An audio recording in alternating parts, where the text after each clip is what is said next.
Joining us now is Samantha Berg. She's a former trainer at SeaWorld Orlando. Good to have you with us. Give us an idea. Tilikum, thank you. Good morning. Tilikum is, as Mike just pointed out, over 20 years, in the last few years, I should say, 3 people were killed. Even if they're not trainers in the pool, should Tilikum be back as part of the show?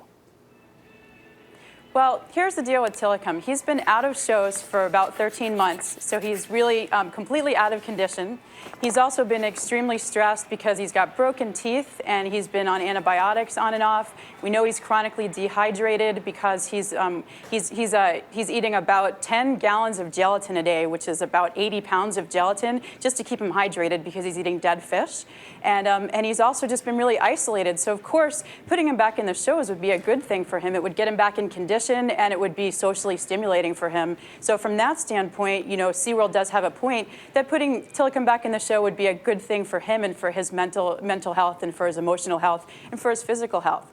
But on the other hand, as you guys just said, Tilikum has been involved in the death of 3 people over the past 20 years. So when you put him back into the show, of course, he's going to have more interaction with trainers, and you're risking that another tragedy could happen. You know, it might not be today, it might not be tomorrow, but somebody could make a mistake, and there could be a 4th death. I really don't think it's in SeaWorld's best interest to take that risk. How much did you know about Tilikum when you were a trainer there? How much did SeaWorld tell you about this whale's past?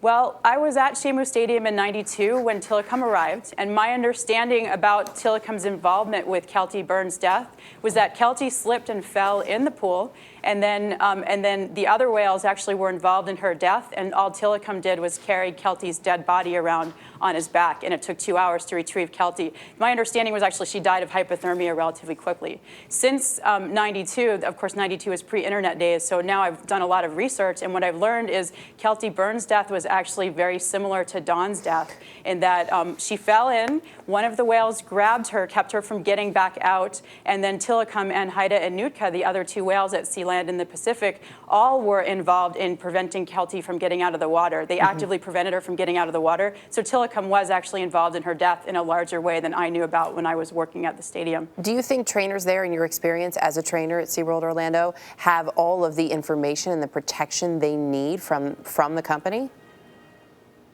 You know, I just think that when you put animals in captivity and confinement, and you're looking at the potential for dangerous and unpredictable behavior. These animals are severely stressed because of their diet and because of their lack of socialization. And so no matter how much information trainers are given, there's still always that potential that something tragic could happen. On the other hand, I don't feel that the trainers have been given enough information. Just based on what I knew when I was there, my understanding of the animal's past was very limited. In fact, there had been 30 incidents between killer whales and trainers prior to my being hired at the park, and I didn't know about any of them until after I left SeaWorld. So I think that's a serious mistake on SeaWorld's part that they weren't letting people know the history of all the animals. Well, we may find out more, too, about what happened in April. OSHA is holding hearings. Of course, they had fined SeaWorld last summer, and they're holding hearings to see if that fine will be valid. We'll be looking at those. Samantha Berg, really appreciate your insight. Thanks for being with us this morning. Thank you very much for having me.